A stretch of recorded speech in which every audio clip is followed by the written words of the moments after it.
आप सभी को राधे राधे। आज हम लोग मैग्नेटिक यानी चुंबक से रेलवे में जो भी सवाल पूछा गया है उसे कंप्लीट कर लेंगे।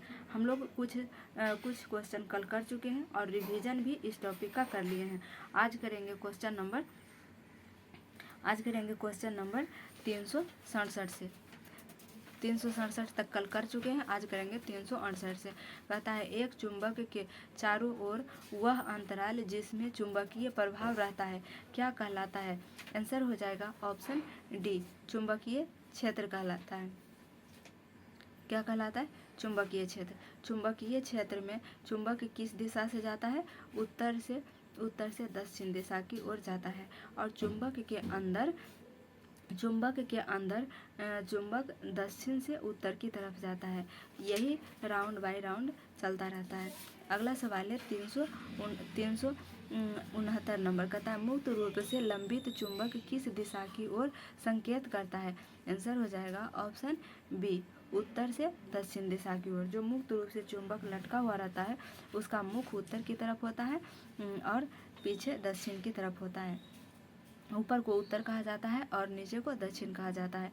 अगला सवाल है 370 नंबर। कहता है किसी चुंबकीय क्षेत्र की तीव्रता किसके द्वारा अनुभवित बल द्वारा परिभाषित की जाती है? आंसर हो जाएगा ऑप्शन बी, यूनिट धनात्मक चार्ज। अगला सवाल है 371 नंबर। कहता है हेनरी इकाई है। आंसर हो जाएगा ऑप्शन सी, स्वप्रेरकत्व की। अगला सवाल है 372 नंबर। कहता है कि इसका थोड़ा ऑप्शन भी देख लेंगे। क्या कहता है? हेनरी किसका इकाई है? स्वप्रेरक। स्वप्रेरक की इकाई हेनरी होता है। और ऑप्शन ए में लिखा हुआ है विद्युत धारिता और ऑप्शन डी में लिखा हुआ है चुंबकीय क्षेत्र और ऑप्शन डी में क्या है? प्रतिरोध। प्रतिरोध का ऐसा मात्रक क्या होता है? ओम होता है। और चुंबकीय क्षेत्र किसे कहा जाता है? चुंबक जिस राउंड में घूरता है उसके आसपास को क्षेत्र को चुंबकीय क्षेत्र कहा जाता है। अगला सवाल है 372 नंबर। कहता है एक साधारण चुंबक किसे आकर्षित नहीं करता? तो एक साधारण चुंबक किसको आकर्षित नहीं करता है? कांसा को आकर्षित नहीं करता है। चुंबक लोहा को भी आकर्षित करता है, निकल को आकर्षित करता है और इस्पात को भी आकर्षित करता है। यानी अगला सवाल है 300 किसको आकर्षित नहीं करता है? कांसा को आकर्षित नहीं करता है। अगला सवाल है 373 नंबर। कहता है फ्लेमिंग के बाएं हाथ के नियम का उपयोग किसे ज्ञात करने के लिए किया जाता है? आंसर हो जाएगा ऑप्शन सी, चुंबकीय क्षेत्र के चालक ले जाने वाली धारा की गति की दिशा को। अगला सवाल है 374 नंबर। कहता है एक रूप चुंबकीय क्षेत्र के बल की रेखाएं आपस में डैश होती है। आंसर हो जाएगा ऑप्शन ए, समानांतर तथा समान दूरी पर। अगला सवाल है 375 नंबर। कहता है किसी निम्न में से किस में अस्थायी चुंबक की तरह चुंबकीय गुण नहीं होता है? आंसर हो जाएगा ऑप्शन डी, चुंबकीय पदार्थ। अगला सवाल है 376 नंबर। कहता है एक असमान चुंबकीय क्षेत्र में रखे गए चुंबकीय द्विध्रुव अनुभव किया जाएगा। आंसर हो जाएगा ऑप्शन सी, बल एवं आघूर्ण दोनों। अगला सवाल है 377 नंबर। कहता है कुंडलियों में फेरों की संख्या बढ़ाए जाने पर कुंडली क्षेत्र पर प्रबलता क्या होगा? आंसर हो जाएगा ऑप्शन बी, बढ़ जाता है। अगला सवाल है 378 नंबर। कहता है स्टील को चुंबकित करना कठिन है क्योंकि उसकी अधिक धारण क्षमता के कारण। अगला सवाल है 379 नंबर। कहता फ्लेमिंग का बायां हाथ के नियम में अंगूठा किस ओर इशारा करता है? आंसर हो जाएगा ऑप्शन सी, चालक की गति की दिशा यदि तर्जनी उंगली फ्लक्स की लाइनों के साथ हो। अगला सवाल है 380 नंबर। कहता है कौन लोहा चुंबकीय? निकेल चुंबकीय होता है, लौह चुंबकीय होता है। आगे लिखा है 381। अगला सवाल है 381 नंबर। देखिए लौह चुंबकीय में क्या दिया हुआ है? निकेल। और कौन कौन लौह चुंबकीय होता है? तो लोहा, कोबाल्ट और निकेल, ये तीनों लौह चुंबकीय होता है और इस्पात भी लौह चुंबकीय होता है। अगला सवाल है 381 नंबर। का था चुंबकीय कंपास की सुई किस ओर इंगित करती है? आंसर हो जाएगा ऑप्शन ए, चुंबकीय उत्तर की ओर। कंपास की सुई उत्तर की ओर इंगित करता है। अगला सवाल है 382 नंबर, कहता है कि कौन सा इलेक्ट्रोमैग्नेटिक के बारे में सत्य नहीं है। आंसर हो जाएगा ऑप्शन सी, ध्रुवीकरण नहीं किया जा सकता है। अच्छा, और बाकी ए, बी और डी सही है। तो पहला ऑप्शन में है कि यह अस्थायी चुंबक है, और ये तीसरा में लिखा है कि ध्रुवीकरण नहीं किया जा सकता है। तो ऑप्शन ये तो सी तो गलत है। ऑप्शन बी में है कि इसकी क्षमता उसके पोल के बीच के साथ भिन्न होती है। तो ऑप्शन बी भी सही है और ऑप्शन डी भी सही है। ऑप्शन सी गलत है। अगला सवाल है 383 नंबर का था, मुक्त आकाश की पारगम्यता W बटा एम्पियर में है। आंसर हो जाएगा ऑप्शन डी, 4 पाई × 10⁻⁻⁷। अगला सवाल है 384 नंबर का था, इनमें से पैरामैग्नेटिक कौन सा है। आंसर हो जाएगा ऑप्शन सी, जी, मैग्नीज प्लस। अगला सवाल है 385 नंबर कहता है कि किसने विद्युत चुंबकत्व और प्रकाश के संयोजन द्वारा यह प्रदर्शित किया कि प्रकाश एक विद्युत चुंबकीय तरंग है। आंसर हो जाएगा ऑप्शन सी, जेम्स मैक्सवेल। अगला सवाल है 386 नंबर कहता है क्षण चुंबक का अधिकतम चुंबकत्व होता है। आंसर हो जाएगा ऑप्शन सी, ध्रुवों पर। क्षण चुंबक का अधिकतम चुंबकत्व कहाँ होता है, ध्रुवों पर अधिक होता है। क्षण चुंबक का अधिकतम चुंबकत्व ध्रुवों पर होता है। अगला सवाल है 387 नंबर कहता है कौन एक विद्युत चुंबक बनाने के लिए सबसे उपयुक्त है। आंसर हो जाएगा ऑप्शन सी, मृदु लोहा।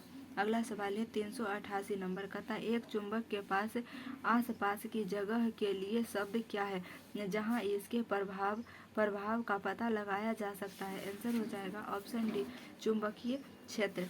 अगला सवाल है 379 नंबर कहता है किसी स्थान पर पृथ्वी के चुंबकीय क्षेत्र का परिमाण बी है तथा नमन कोण ये है, तो उत्तर दक्षिण में स्थित लंबाई आई का एक क्षैतिज कंडक्टर वेग v के साथ पूर्व की ओर गतिमान होता है, रॉड का प्रेरित होगा। आंसर हो जाएगा ऑप्शन डी। अगला सवाल है 390 नंबर का था फ्लक्स घनत्व और चुंबकीय क्षेत्र की क्षमता का अनुपात किसी माध्यम में होता है, उसकी क्या होगा, ग्रहणशीलता के माध्यम में होता है। आंसर हो जाएगा ऑप्शन बी। अगला सवाल है चुंबकीय क्षेत्र तीव्रता का बीमा होता है। आंसर हो जाएगा ऑप्शन सी। अगला सवाल है 292 नंबर कहता है मुक्त रूप से लंबित चुंबकीय सुई किस दिशा में लटकती है। आंसर हो जाएगा ऑप्शन बी, उत्तर से दक्षिण दिशा में। अगला सवाल है 393 नंबर कहता है किस बल की प्रकृति विद्युत चुंबकीय नहीं है। आंसर हो जाएगा ऑप्शन ए, पिंड का भार। अगला सवाल है 394 नंबर कहता है विद्युत धारा का चुंबकीय प्रभाव सर्वप्रथम अवलोकित किया गया है। आंसर हो जाएगा ऑप्शन बी, ओरेस्टेड द्वारा। अच्छा, उस समय यही बोल रहे थे कि विद्युत धारा जो है, विद्युत धारा से चुंबकीय प्रभाव किसने बताया था, ओरेस्टेड ने बताया था। और जस्ट इसका उल्टा होता है कि चुंबक से बिजली किसने बनाया था, तो फैराडे ने बनाया था। अगला सवाल है 395 नंबर कहता है गलत को पहचानिए। ऑप्शन ए में लिखा हुआ एकल चुंबकीय पोल रह सकते, यही ऑप्शन ए ही गलत है। ऑप्शन बी में लिखा है कि चुंबकीय पोल सदैव समान सामर्थ्य के होते हैं, तो ऑप्शन बी सही है। चुंबकीय पोल सदैव सामर्थ्य के होते हैं, समान पोल एक दूसरे को प्रतिकर्षित करते हैं, तो ये भी सही है। एक दूसरे को प्रतिकर्षित करते हैं समान पोल, और ये असमान पोल एक दूसरे को आकर्षित करते हैं। हमारा आंसर हो जाएगा ऑप्शन ए। कौन सा गलत है, पहला ऑप्शन गलत दिया हुआ है। अगला सवाल है कहता है वे मेटल डिटेक्टर जिनसे होकर हवाई अड्डों पर लोग गुजरते हैं वह किसके द्वारा संचालित होता है। आंसर हो जाएगा ऑप्शन सी, फैराडे का नियम। अगला सवाल है कहता है एन समरूप सेलों को जिनमें से प्रत्येक को EMF E तथा प्रतिरोध R है सीरीज में जोड़ा जाता है, इनमें से एन सेलों ग्रेटर देन n/2 को गलत तरीके से जोड़ दिया जाता है, अर्थात उनके सिरों को सीरीज कनेक्शन की अपेक्षा से उल्टा जोड़ दिया जाता है। यदि ईओ परिणामी बैटरी का ईएमएफ तथा आरओ इसका आंतरिक प्रतिरोध है तो क्या होगा? आंसर हो जाएगा ऑप्शन डी।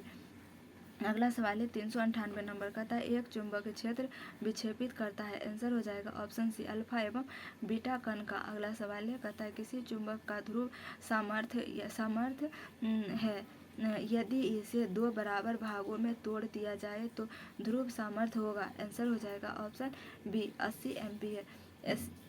आंसर हो जाएगा ऑप्शन बी। अगला सवाल है 400 नंबर का था, प्रेरित विद्युत वाहक बल की दिशा ऐसी है कि वह उसके कारण का विरोध करती है, यह कथन किसका है? आंसर हो जाएगा ऑप्शन बी लेंज के नियम का। अगला सवाल है कहता है कॉइल की गति की दिशा चुंबकीय क्षेत्र के सापेक्ष डैश होने पर प्रेरित धारा सबसे अधिक होती है। आंसर हो जाएगा ऑप्शन सी 90 डिग्री। अगला सवाल है कहता कौन अनुचुंबकीय वस्तु है? आंसर हो जाएगा ऑप्शन बी गंधक। और लोहा कोबाल्ट निकेल क्या है? लव चुंबकीय पदार्थ है। और गंधक क्या है? अनुचुंबकीय पदार्थ है। अगला सवाल है एक स्थिर चुंबक हमेशा दर्शाता है। आंसर हो जाएगा उत्तर की तरफ और दक्षिण की तरफ। अगला सवाल है कौन सा चुंबकीय फ्लक्स की इकाई है? आंसर हो जाएगा ऑप्शन सी वेबर।